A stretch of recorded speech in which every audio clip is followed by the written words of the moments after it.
The president of Citizens United did a press conference and bragged about the effects that money in politics had on this election. So let's face it, in September and October, when they're trying to gut the First Amendment of the United States, instead of trying to create jobs, instead of trying to fix the economy, their priorities are in the wrong place. Citizens United, our Supreme Court case, leveled the playing field, and we're very proud of the impact that had in last night's elections. A robust conversation, which is what a level playing field allows, really creates an opportunity for the American people to get information and make good decisions. He's calling money in politics leveling the playing field. It does the exact opposite. Look at the political science research. Don't take my word for it. From 1980 and onward, which is when the first decision was made that basically said money equals free speech, the opinions of the American people, the public, has had no effect on the legislation and policies that we get. You know, where there's a perfect correlation? The feelings of the rich and the billionaires and the corporations and the donor class, their feelings perfectly translate into what kind of laws we get. Why?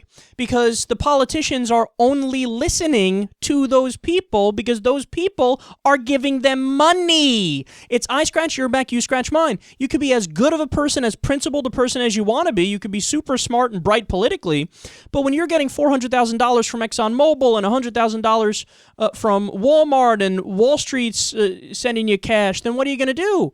You're in a position where you have to return the favor. They gave you money knowing that there's a silent agreement that when you get in office, you're going to propose that bill to continue to give a giant welfare check to Walmart. You're going to propose that bill to continue to give a giant welfare check to ExxonMobil. You're going to continue to give $80 billion a year to the big banks. This is how the system in America works. It is legal bribery. And he's saying that levels the playing field. Oh, yes, it levels the playing field because those poor investment banks, the American people have had their boot on the neck of investment banks for too fucking long. I mean, that guy was a caricature. That guy was like, you might as well put a giant fucking top hat on him, a cigar in his mouth, and have him talk in a very pretentious rich person voice. You know what you heard what he said at the beginning, too? Well, these Democrats are, Congress was trying to gut the First Amendment. Gut the First Amendment? What are you talking about? He was talking about the very weak amendment proposed by the Democrats, which just allowed Congress to regulate money and speech again.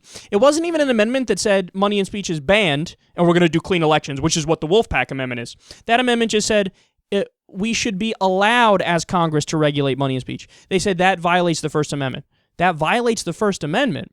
You have a First Amendment right to be corrupt and buy your politician and hijack our democracy to get what you want into law while the people get screwed?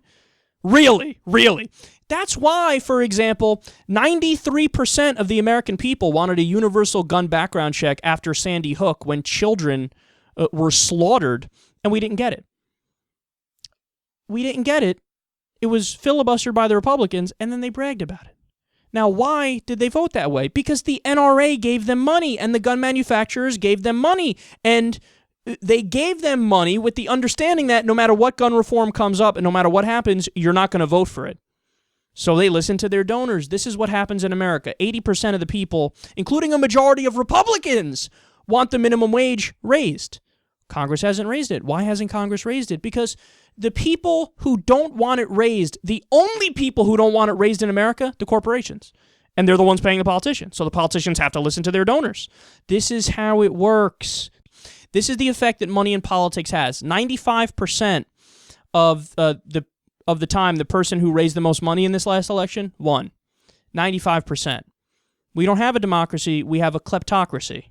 We have an oligarchy. We have a plutocracy. And this guy right here is brazenly cheering for it.